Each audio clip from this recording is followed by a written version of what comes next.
ప్రేమగలిగినటువంటి తండ్రి, కృపగలిగినటువంటి దేవా, కృతజ్ఞతలు చెల్లిస్తున్నాను. మరొక దినాన్ని మాకు ప్రసాదించి తండ్రి, మీ మాటలు ధ్యానించడానికి,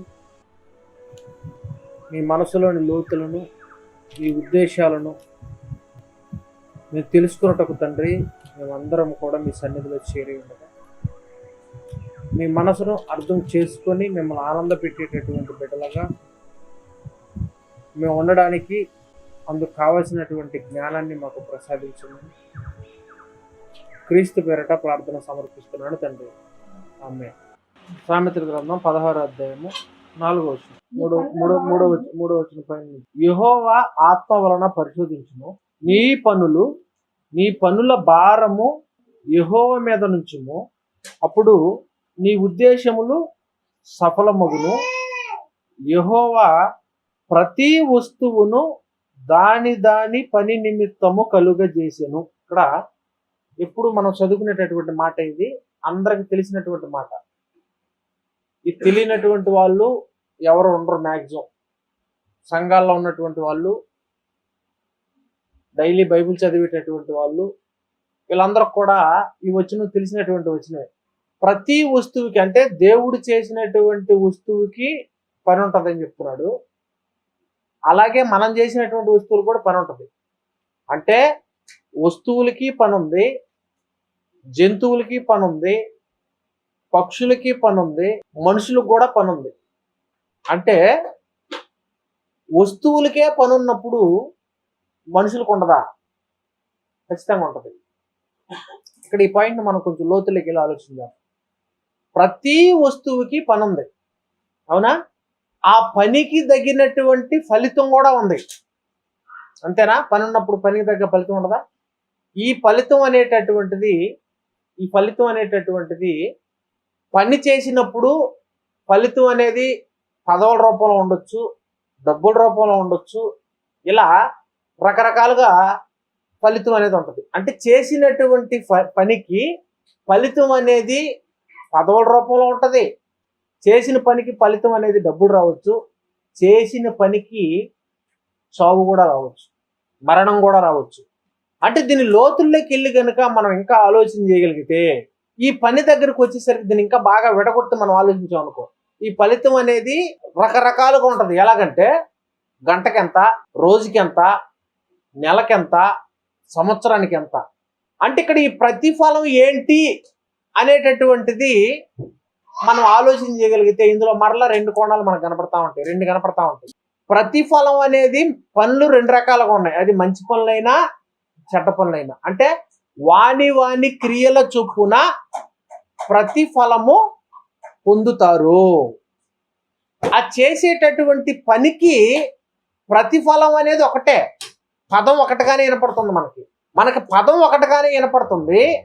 మనం మంచి పని చేసినా ప్రతిఫలం ఉంటుంది, మనం చెడు పనులు చేసినా ప్రతిఫలం ఉంటుంది. అంటే రెండిటికి కూడా ప్రతిఫలమే. అది మనం ఆనందపడేదా, లేదంటే మనం చేసిన పనిని బట్టి మనం ఆనందపడేదా, మనం చేసినటువంటి పనిని బట్టి మనం బాధపడేదా అనేటటువంటిది మనం ఆలోచిస్తే మనకు అర్థమవుతుంది. అయితే ఇక్కడ అంటే చేసిన పనికి, ఫలానా పనికి ప్రతిఫలం ఏంటి అనేది మనకు తెలిసినప్పుడు మనం ఏం చేస్తామనంటే ఆసక్తి చూపిస్తాం, అంతే కదా? ఇప్పుడు ఇది ఈ పని చేస్తే ఈ పనికి నీకు వచ్చేటటువంటి ప్రతిఫలం ఇది అని తెలిసినప్పుడు, ఆ పనికి తగ్గ, ఆ కష్టానికి తగ్గ జీతం నీకు ఇది అన్నప్పుడు మనకు వచ్చేదేంటి? ఆసక్తి వస్తుంది. ఇప్పుడు చేసినటువంటి పనికి ప్రతిఫలం ఏంటో చెప్పకపోతే నీకు ఆ పని పట్ల ఆసక్తి వస్తుందా? ఎవరికన్నా? ఎవరికి రాదు.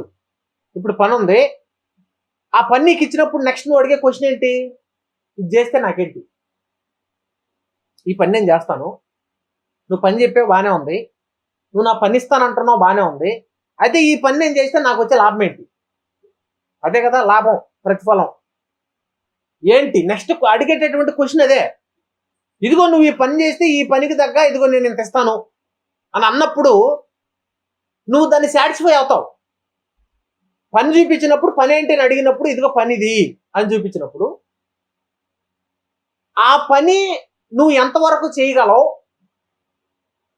ఆ పని చేస్తే నీకు ఎంత ఆదాయం వస్తుంది లేదంటే ఎంత ప్రతిఫలం వస్తుంది అనే దాన్ని బట్టి నువ్వు ఆసక్తి చూపిస్తావు. ఇప్పుడు పని ఉంది, పని పని తక్కువ ఉంది, చేసేవాళ్ళు ఎక్కువ ఉన్నారు. పని తక్కువ ఉంది, చేసేటటువంటి వాళ్ళు ఎక్కువ ఉన్నారు. ఇప్పుడు పని దొరకట్లా. దొరకనప్పుడు నువ్వేం చేస్తావు? ఎగబడతావు, వెంటబడతావు, ప్రయత్నం చేస్తావు, పోటీ పడతావు. దేనికి?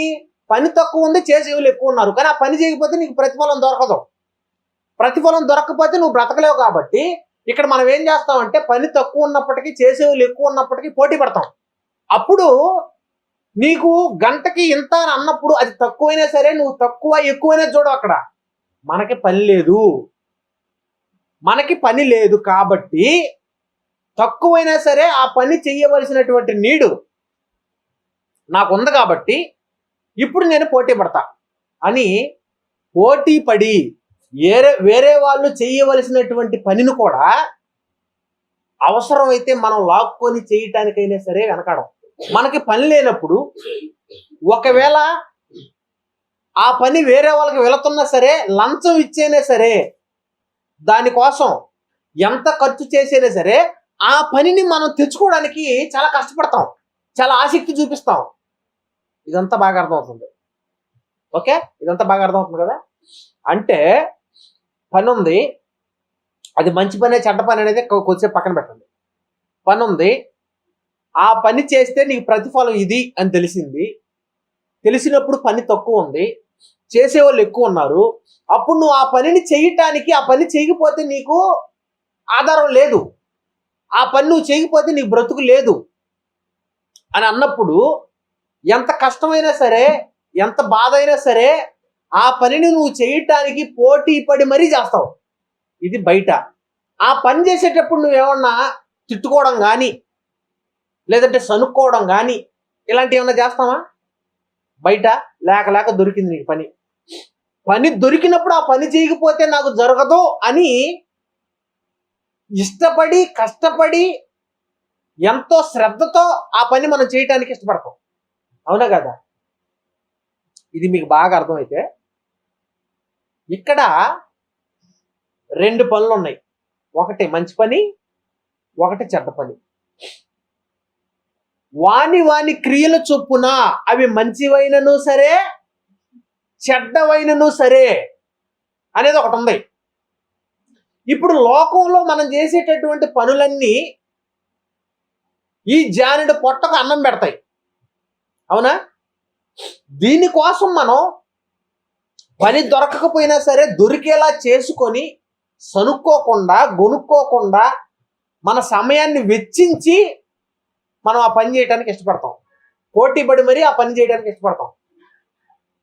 అది ఎందుకు చేస్తున్నాం, చేసిన తర్వాత దానివల్ల మనకు ఉపయోగం ఏంటి, ఆ వచ్చినటువంటి ఆ ప్రతిఫలాన్ని దేనికి ఉపయోగిస్తానే తర్వాత సంగతి. కానీ పోటీ పడతామా లేదా, విసుక్కోకుండా శ్రమ పడతామా లేదా, శ్రద్ధ కలిగి చేస్తామా లేదా అంటే ఇవన్నీ రావటానికి ముందు పని ఉంది, పనికి ప్రతిఫలం ఏంటో నీకు తెలిసింది. ప్రతిఫలం ఏంటో నీకు తెలిసినప్పుడు నువ్వు ఆసక్తి చూపిస్తున్నావు. ఆసక్తి నువ్వు చూపిస్తున్నప్పుడు ఆ పని పట్ల శ్రద్ధ కలిగి పని చేస్తున్నావు. చేసేటప్పుడు నీకు విసుగు రాదు, ఎంత కష్టమైనా చేస్తావు. ఓకే, ఇప్పుడు బైబిల్కి వెళ్ళి చూద్దాం. ఇప్పుడు దేవుడు ఈ పని పట్ల, ఈ పని గురించి ఆయన ఏం మాట్లాడుతున్నాడు అని అంటే, ఇప్పుడు దాకా బయటది మాట్లాడుకున్నాం మనం. ఇప్పటి వరకు బయట మనం చేసేటటువంటి పనులు, అది ఉద్యోగం చేస్తున్నావా, కూలి పని చేస్తున్నావా, లేదంటే ఇంకేదో పని చేస్తున్నావా, ఏ పనైనా కానీ అక్కడ పని ఏంటో తెలుసుకుంటున్నావా, ఆ పనికి ప్రతిఫలం ఏంటో తెలుసుకుంటున్నావు, ఆ ప్రతిఫలం పట్ల ఆసక్తి కలిగి శ్రద్ధగా పని చేస్తున్నావు. ఆ పని చేసేటప్పుడు నీకు సొలుగుడు రావట్లేదు, కష్టమైన ఆ కష్టాన్ని లెక్క చేయట్లేదు, ఇష్టంగా చేస్తున్నావు. కానీ మంచి పని అనేది ఒకటి ఉంది, దేవునికి సంబంధించిన పని ఒకటి ఉంది. ఆ పనిలో ఆ పని నువ్వు చేస్తే నీకు ప్రతిఫలం ఏంటి, దాని పట్ల నీకున్న ఆసక్తి ఎంత, ఆ పని చేసేటప్పుడు నువ్వు ఎంత శ్రద్ధతో చేస్తున్నావు, ఆ శ్రద్ధతో చేసేటప్పుడు నువ్వు సనుక్కుంటున్నావా, లేదంటే గునుక్కుంటున్నావా? ఇవన్నీ మనం ఆలోచన చేయవలసినటువంటి విషయాలు. ఇదంతా ప్రాక్టికల్ థియరీ. భూమి మీదకి ఎందుకు వచ్చావు? సత్క్రియలు చేయడానికి వచ్చావనే విషయం నీకు అర్థమైపోయింది. సత్క్రియలు చేస్తే నీకు వచ్చే ప్రతిఫలం ఏంటో నీకు తెలిసిపోయింది. తెలిసిపోయినప్పుడు నువ్వు ఎంత ఆసక్తి దాని పట్ల కలిగి ఉన్నావు, ఎంత శ్రద్ధ నువ్వు పని పట్ల చూపిస్తున్నావు, ఎంత కష్టమైనా కష్టాన్ని కష్టంగా ఫీల్ అవ్వకుండా నువ్వు చేస్తున్నావు, ఇష్టంగా మార్చుకొని. కష్టాన్ని ఇష్టంగా మార్చుకొని నువ్వు చేసేటప్పుడు నీకు సనుగుడు రాదు, నీకు కష్టం అనిపించదు, ఇవన్నీ అనిపించవు మనకి. ఓకే, ఇప్పుడు బైబిల్కి వెళ్ళి చూడగలిగితే రోమీయులకు రాసినటువంటి పత్రిక 10వ అధ్యాయము 2వ వచనం చదువుదాం. వారు దేవుని యందు ఆసక్తి గలవారని వారిని గూర్చి సాక్ష్యం ఇచ్చుచున్నాను. ఏమని ఇచ్చాడట సాక్ష్యము? రోమా సంఘానికి కదా రాస్తున్నాడు, రోమిలికి కదా రాస్తున్నాడు పత్రికని. పౌలు గారు రాస్తూ ఆ సంఘం గురించి మాట్లాడుతూ ఆయన ఏమంటున్నాడు? దేవుని యందు ఆసక్తి గలవారని వారిని గూర్చి సాక్ష్యం ఇచ్చుచున్నాను. ఆసక్తితోనే వస్తాం, తెలుసు కదా మనందరికీ. సత్క్రియలు చేస్తే మనకొచ్చే ప్రతిఫలం పరలోకం. లోకంలో ఉండే పనులు చేస్తే మనకొచ్చే ప్రతిఫలం ధనం. అక్కడ నువ్వు చూపించే ఆసక్తి, నువ్వు చేసే శ్రద్ధ, నువ్వు పడే కష్టం, ఇదంతా మనకు తెలుసు. అంటే లోకంలో ఉండే పనులకు ప్రతిఫలం ఏంటి అనేది మనకు తెలుసు. దేవుని యందు సత్క్రియలు చేస్తే ప్రతిఫలం ఏంటి అనేది మనకు తెలుసు. అది చెబుతూ వారు దేవుని యందు ఆసక్తి గలవారని వారిని గూర్చి సాక్ష్యం ఇచ్చుచున్నాను. అయినను, ఒక పదం మాట్లాడి, ఆసక్తి ఉంది అని మాట్లాడి, అయినను వారి ఆసక్తి జ్ఞానానుసారమైనది కాదు. బా, ఏమన్నాడు? మనము పని చేస్తాం సంఘంలో, మనము దేవుని పని చెప్తే చేస్తాం, కానీ ఆ చేసే పని ఎలా ఉండటం లేదంట? జ్ఞానానుసారంగా ఉండటం లేదంట. ఎందుకు జ్ఞానానుసారంగా ఉండటం లేదు? ఎందుకు అది జ్ఞానానుసారంగా లేకుండా పోయింది? జనరల్గా జ్ఞానానుసారంగా లేనటువంటి పని ఏంటి? ముందు మనం మాట్లాడుకున్నామే, లోకంలో ఇదిగో ఈ పని చేస్తే నీ గంటకింత, నెలకింత, సంవత్సరానికింత, మనకొచ్చే ప్యాకేజ్ ఇంత అని మనం తెలుసుకొని దాని పట్ల ఆసక్తి కలిగి పని చేస్తున్నాం, జానెడు పట్టను నింపుకోవడం కోసం. అది ఏ పని? అది జ్ఞానానుసారముగా లేనటువంటి పని. జ్ఞానానుసారముగా లేనటువంటి దాని పట్ల నువ్వు చూపిస్తున్న ఆసక్తి, జ్ఞానానుసారంగా లేనటువంటి పని పట్ల నువ్వు కలిగి ఉన్నటువంటి శ్రద్ధ, జ్ఞానానుసారంగా లేనటువంటి దానికోసం నీ కష్టం, నీ శ్రమ, నీ ఓర్పు, నీ సహనం ఆ పనిలో. ఇక్కడికి వచ్చేసరికి ముందు సంఘములో దేవుని యందు ఆసక్తి గలవారని వారిని గూర్చి సాక్ష్యం ఇచ్చి, నువ్వు దేవుని సంఘంలో దేవుని పట్ల కూడా ఆసక్తి కలిగి ఉన్నావు, అయితే ఆ ఆసక్తి ఎలా ఉందంటే అది జ్ఞానానుసారంగా లేదంట, దేవుని జ్ఞానానుసారంగా లేదంట. అంటే ఏమైంది ఇక్కడ? నువ్వు బయట ఉన్నప్పుడేమో శ్రద్ధగా నువ్వు పని చేస్తున్నావు, మన శరీరాన్ని పోషించుకునేటటువంటి కార్యక్రమాల్లో చాలా శ్రద్ధగా డబ్బులు వస్తాయి, లేదంటే ఏదో వస్తుంది అని మనం ఆ పని మనం చేస్తున్నాము. కానీ అదే శ్రద్ధ దేవుని పనుల్లో మనం చూపిస్తున్నామా? అదే కష్టం దేవునిలో మనం పడడానికి సిద్ధపడుతున్నామా? అదే కష్టం దేవునిలో మనం చేయటానికి ప్రయాసపడుతున్నామా? దేవునిలో చేయటానికి తపన పడుతున్నామా? ఒకవేళ నువ్వు తపన పడకపోతే అది చాలా ప్రమాదం. ఎలా అనగా ఎందుకు జ్ఞానానుసారంగా కాకుండా పోయింది అంటే, ఎలా అనగా వారు దేవుని నీతిని ఎరుగక తమ స్వనీతిని స్థాపింపబూనుకొనుచు దేవుని నీతికి లోబడలేదు. ఏమైపోయింది అది? ఈ పని చేస్తున్నా సరే ఆలోచన ఎక్కడ లేదు. దేవుని కోసం చేస్తున్నా సరే, దేవుని కోసం వచ్చినా సరే, దేవుని కోసం ఏదైనా ఇచ్చినా సరే మనసు, హృదయము ఇక్కడ లేదు, ఎక్కడో ఉంది. ఇక్కడ పని చేస్తా ఉంటాం, దేని గురించో ఆలోచిస్తాం. ఇక్కడ పని చేస్తాం, ఎక్కడికో త్వరగా వెళ్ళిపోవాలనుకుంటాం. ఇక్కడ పని చేస్తాం, సనుక్కుంటా ఉంటాం. కానీ ఇవన్నీ బయట జరుగుతాయా? బయట చేసేటప్పుడు జరుగుతాయా అంటే ఎక్కువ శాతం జరగవు. ఎందుకు జరగవు అని అంటే ఆడ నువ్వు చేసే పనికి ప్రతిఫలం నీ కళ్ళ ముందు ఏం కనపడుతున్నాయి? డబ్బులు కనపడుతున్నాయి, కాగితాలు కనపడుతున్నాయి. పని చేయంగానే డబ్బులు తీసుకుంటాం, లెక్క పెట్టుకుంటాం. నేను ఎంత పని చేసినా ఎంత వచ్చింది, ఓకే, ఇంకొక గంట ఎక్స్ట్రా చేసి ఉంటే ఇంకొక 100 వచ్చిండేది, ఇంకో 2 గంటలు చేసి ఉంటే ఇంకో 200 వచ్చిండేది, ఇంకో రోజు ఎక్స్ట్రా చేసి ఉంటే ఇంకొక 1000 వచ్చిండేది, ఇంకో నెల ఎక్స్ట్రా చేసి ఉంటే ఇంకొక 10,000 వచ్చిండేది అని రెట్టింపు లెక్కలు వేసుకొని ఇంకొక గంట ఎక్కువ కష్టపడి ఇంకొక 100 తెచ్చుకోవడానికి, లేదంటే ఇంకొక 1000 తెచ్చుకోవడానికి, లేదంటే ఇంకో 10,000 తెచ్చుకోవడానికి ఓపిక తెచ్చుకొని మరి మనం ఆసక్తి కలిగి పని చేస్తాం, శ్రద్ధ చూపిస్తాం పని పట్ల. కానీ అదే ఆసక్తి, అదే శ్రద్ధ దేవుని కార్యక్రమాల్లో దేవుని బిడ్డలుగా మనకి ఎందుకు ఉండట్లేదు? ఎందుకు మనం ఆసక్తిగా బయట చేసిన విధంగా, బయట ఎంత కసితో ఎంత ఉత్సాహంతో మనం పని చేయటానికి అడుగులు ముందుకేసి వెళ్తామో అదే ఆసక్తి దేవుని పనులు ఎందుకు చూపించలేకపోతున్నాం? అంటే లోకంలో ఉండే పనికి నీ కళ్ళ ముందు ప్రతిఫలం డబ్బులు కనపడుతున్నాయి కాబట్టి అక్కడ ఆసక్తి పెరుగుతుంది. సంఘంలో దేవుని కోసం చేసే పనికి డబ్బులు కనపడటంలా కంటికి. పరలోకం ఒకటే ఉంది, అది కనపడదు. అది మనకు కనబడటం లేదు కాబట్టి దాన్ని మర్చిపోతాం మనం. ఇక్కడ నువ్వు ఎంత కష్టం చేసినా సరే నీకు కనబడ్డలా, నీకు కనబడదు. అది కొన్ని పక్కన వాళ్ళు ఏమైనా నిన్ను పట్టించుకుంటారంటే వాళ్ళు ఎందుకు పట్టించుకుంటారు? నిన్ను 4 పనులు వాళ్ళు ఉంటారు. అసలు వాళ్ళు ఎందుకు పట్టించుకోవాలి? నిన్ను ఫస్ట్ నిన్ను ఎందుకు పట్టించుకోవాలి? బయట లోకంలో ఒక 10 మంది కలిసి ఏదో పనికి వెళ్ళినప్పుడు నీ పని నీకు ఇచ్చిన పని నువ్వు చేసుకుంటూ వెళ్ళిపోతా ఉంటావు. పక్కన ఏం చేస్తున్నావు నువ్వు చూసుకుంటావా? నీకు ఇచ్చిన పని నువ్వు చేసుకుని నీ కూలి తీసుకొని వెళ్ళిపోతావు.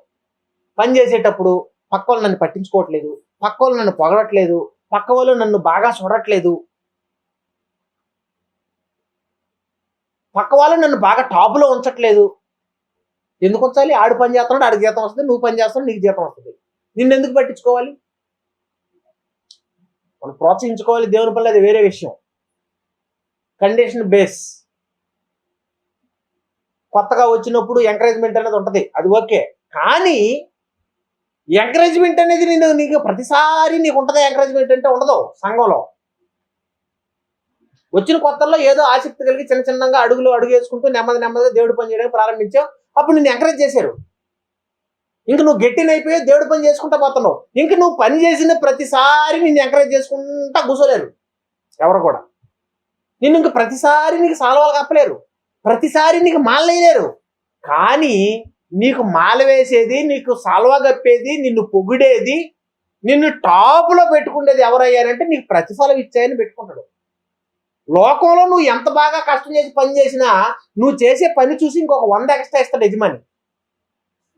అలాగే పరలోకానికి సంబంధించినటువంటి ఈ పనిలో, దేవుని పనిలో నీకు సాల్వా కప్పేదైనా, నీకు ఏది చెయ్యాలన్నా సరే అది దేవుడు పరలోకంలో నీ ప్రతిఫలాన్ని సిద్ధపరిచి ఉన్నాడు. అది నువ్వు విశ్వాసంతో నువ్వు ఆలోచించి నువ్వు పని చేయటానికి ఎక్కువ ఆసక్తి, శ్రద్ధ నువ్వు చూపించాలి తప్ప ఆ పరలోకం నీ కళ్ళకు కనబడటం లేదు కాబట్టి, నీ కళ్ళ ముందు నువ్వు చేసే పని ఎవరో గుర్తించట్లేదు కాబట్టి, నిన్నెవరో పొగడట్లేదు కాబట్టి, నిన్నెవరో పట్టించుకోవట్లేదు కాబట్టి నువ్వు పనిలో విసిగితే అప్పుడు నువ్వు చేసే పని దేవుని జ్ఞానానుసారమైనది కాదు. అదే చెప్తున్నాడు ఇక్కడ. ఇంకో మాట చూద్దామా? ఇంకో మాట క్లియర్గా చెప్తున్నాడు ఇక్కడ, చాలా క్లియర్గా అర్థమైపోతుంది మనకి. బయట లోకంలో డబ్బుల కోసం మనం చేసే పనికి ఎంత ఆసక్తి చూపిస్తాం, ఎంత శ్రద్ధ చూపిస్తాం, సంఘములో దేవుని కోసం, పరలోకం కోసం మనం చేసే పనుల్లో, మనం చేసే సత్క్రియలు అనేటటువంటి కార్యక్రమాల్లో పరిస్థితి ఎలా ఉంటుంది అని ఇక్కడ చెప్తున్నాడు. గలతీ పత్రిక 6వ అధ్యాయము 9వ వచనం. బయట లోకంలో మన శరీరానికి సంబంధించినటువంటి పని చేసేటటువంటి కార్యక్రమాల్లో నువ్వు విసుగు, ఇంట్రెస్ట్గా చేస్తావు. ఎందుకంటే ఒక గంట ఎక్కువ చేస్తున్నాడు కాబట్టి 100 నాకు వస్తుంది అన్నది మన బ్రెయిన్లో ఉంది కాబట్టి ఆ 100 కోసం నువ్వు చాలా ఆసక్తిగా పనిచేస్తావు. ఇంకొక 1000 కోసం నువ్వు ఆసక్తిగా పనిచేస్తావు. ఇంకొక గంట ఎక్స్ట్రా పనిచేస్తావు. దేనికంటే నువ్వు చేసినటువంటి ఆ గంటకి నీ చేతిలో ఒక 100 రాగానే అదొక రకమైనటువంటి సాటిస్ఫాక్షన్. నాకు 100 వచ్చింది, నాకు 1000 రూపాయలు వచ్చింది ఈరోజు ఎక్స్ట్రా. ఇదిగో ఈ నెలలో నేను చేసిన పనికి నాకు 2000 శాలరీ ఇంప్రూవ్ అయింది, లేదంటే నాకు అమౌంట్ బోనస్ వచ్చింది. అని ఒక హ్యాపీనెస్. ఆ హ్యాపీనెస్లో నువ్వేం చేస్తావనంటే నెక్స్ట్ మంత్ ఇంకొంచెం ఎక్స్ట్రా చేయాలి, ఇంకొంచెం ఎక్కువ బోనస్లు కొట్టాలి, ఇంకొంచెం ఎక్కువ ప్యాకేజ్ కొట్టాలి, లేదంటే ఇంకొక గంట ఎక్స్ట్రా చేయాలి అనిపిస్తూ ఉంటుంది మనకి. అంటే వచ్చే ప్రతిఫలాన్ని చూసుకుంటూ ఇంకొక గంట ఎక్కువ కష్టపడడానికి నువ్వు ప్రయత్నం చేసేటప్పుడు నువ్వు అసలు ఎందుకు విసుగు చెందుతావు? విసుగు చెందవు, నువ్వు సనుక్కోవు నువ్వు. కానీ దేవుని పని దగ్గరికి వచ్చేసరికి ఏమైపోతుంది అంటే మనం చేసే ఈ పరలోకానికి సంబంధించిన ఈ సత్క్రియలు చేసేటటువంటి విధానంలో ప్రతిఫలం మన కళ్ళకు కనిపించట్లేదు కాబట్టి దాన్ని మనం కేర్ చేయట్లేదు, ఆసక్తి చూపించట్లేదు. ఎప్పుడో వచ్చే పరలోకం, అప్పుడు దాకా ఎవడుంటాడు ఎవడబోతాడు అన్నట్టు బ్రతుకుతుంటాం అనమాట. 9వ వచనం, మనము మేలు చేయుట యందు విసుకక ఇందము, మనము అలయక అండర్లైన్ చేసుకోవాలి దీన్ని బాగా. ఏంటంట, మనము మేలు చేయుట యందు విసుక్కూడదంట. అంటే నువ్వు చేసేది సత్క్రియలు. సంఘంలో నువ్వు చేసే పని ఏంటి? దేవుని కోసం నువ్వు ఒక 10 రూపాయలు ఇచ్చినా, దేవుని కోసం నువ్వు ఒక ప్రసంగం చేసినా, దేవుని కోసం నువ్వు ఏ కార్యక్రమాలు చేసినా, దేవుని కోసం నువ్వు సంఘంలో ఏ పని చేసినా, చివరికి నువ్వు చీపురు తీసుకుని ఊడ్చినా, 4 అంట్లు కడిగినా, 4 బిడ్డలై బట్టలు ఉతికినా, సంఘంలో నువ్వు ఏ పని చేసినా అది దేనికోసం చేస్తున్నావు? పరలోకం కోసం చేస్తున్నావు. అది మేలు చేయుట యందు ఏం రాకూడదట మనకి? విసుకక. బా, ఎంత అద్భుతంగా రాశాడండి. విసుకకయు ఉందము, మనము అలయక. అదేంటది? పని చేస్తే అలుపు రాదా? మీకు ఎప్పుడు రాలేదు అలుపు? అదేంటి? పని చేసినప్పుడు అలుపు వస్తుంది, అది కామనే, జనరలే. మరి అలయక అని ఎందుకు అంటున్నాడు? అంటే ఎంత పని చేసినా అలసిపోకుండా కూడా పని చేయొచ్చా? ఎలా చేయొచ్చు అలసిపోకుండా? ఆ ట్రిక్ ఏదో ఉంటే చెప్పవా? నాకు కొంచెం చెప్పవా? అది నేను ఇంకొక 1000 రూపాయలు ఎక్స్ట్రా సంపాదిస్తాను అలసిపోకుండా. నాకు చెప్పవా? ఇంకొక 10,000 ఎక్స్ట్రా శాలరీ సంపాదిస్తాను. ఎలా ట్రిక్ అంటే చెప్పండి నాకు. అలసిపోకుండా ఎలా పని చేయాలి? చిన్నప్పుడు మా నాన్న కుస్తీలు పెట్టేవాడు అనమాట. ఇవి ఉంటాయి చూసారా, బట్టలన్నీ ఓడి తీసేసి అలా గోచిపెట్టి డబ్ల్యూ గేమ్ అన్నట్టుగా ఇప్పుడు అప్డేట్ అయిపోయాలే. ఆ పట్లు పట్టేదానికి కావాలని పెట్టేవాళ్ళు. దేనికో తెలుసా? బాగా కుస్తీలు పడతా ఉండు, అలుపు చచ్చిపోద్ది అనేవాడు మా నాన్న. అట్లా వెళ్ళి కాసేపు కుస్తీలు పట్టగానే అలుపు వచ్చేసేది. అలుపు వచ్చినా సరే మళ్ళీ పైకి లేపి మళ్ళీ అలుపు చచ్చిపోవాలనేవాడు. అంటే అలవకుండా, అలుపు రాకుండా ఉండటానికి ఇన్ని కుస్తీలు, ఇన్ని ట్రైనింగ్లు. కానీ దేవుడు మనకి ఇచ్చేటటువంటి ట్రైనింగ్, గొప్ప ట్రైనింగ్ ఏంటయ్యారంటే, దేవుని పట్ల ఆసక్తి ఉంటే చాలా, అంతే, నీకు అలుపు రాదు దేవుని పనిలో. నిజమండి, ఇదే ట్రిక్, ఇదే లాజిక్. దేవుని పట్ల నీకున్న ఆసక్తి ఎంత ఉంది, ఎంత పర్సెంటేజ్ లో ఉంది నీకు? పరలోకం కొట్టాలి, పరలోకానికి వెళ్ళాలనే కసి నీకు ఎంత ఉంది అనే దాన్ని బట్టి ఉంటది నువ్వు అలసిపోకుండా ఉండటం అనేది. అది ఇక్కడ చెప్పింది. చదువునైనా, మనము మేలు చేయటం విసుకక ఉందము, మనము అలయక మేలు చేసితిమేని తగిన కాలమందు పంట కోతుము. కాబట్టి మనకు సమయము దొరికిన కొలది, సమయం దొరికిన కొలది ఏం చేయాలంట? ఆడ దొరకద్దా, నాకు వస్తుందా ఛాన్స్ అని ఎదురు చూడాలంట నువ్వు. బయట అయితే ఎక్కడ వాడు చేసే పని నాకు వస్తుందా, ఆ పని నేను చేస్తే నాకు వస్తే అని ఎదురు చూస్తాం. కానీ సంఘంలో ఎక్కడ వాళ్ళు చెయ్యకపోతే ఆ పని నేను చేసి ఆ పరలోకం నేను పొందుకుంటా, ఆ ఛాన్స్ నేను కొట్టేస్తా. ఆ పని ఎవరు చేయలేదా, నేను చేస్తా, అయితే నేను చేస్తా, నాకు ఇస్తారా ఛాన్స్? అంటే దేవుని పని పట్ల ఆసక్తి ఉంటే, ఆ పనికి ప్రతిఫలం పరలోకం అని నీకు గుర్తుంటే, నీకు ఆసక్తి ఉంటే, నీకు టైము దొరకడం అంటే ఆ పనిని నువ్వు చేయటానికి, నువ్వు లాక్కోవడానికి ట్రై చేస్తా ఉండాలి. నాకు ఇస్తారు, అది నేను చేస్తా పని అని నువ్వు ముందుకు రావాలి ఎగబడి. అలయక. కాబట్టి మనకు సమయము దొరికిన కొలది అందరి ఎడలను విశేషముగా విశ్వాస గృహమునకు చేరిన వారి ఎడల. ఎవరిల్లు? విశ్వాస గృహమునకు చేరిన వారు ఎవరో? విశ్వాస గృహమునకు చేరిన వారి ఎడలను మేలు చేయదము. ఎవరు వాళ్ళందరూ? విశ్వాస గృహమునకు చేరిన వాళ్ళు ఎవరో? ఒకనాడు సంఘములో ఉన్నవాళ్ళు,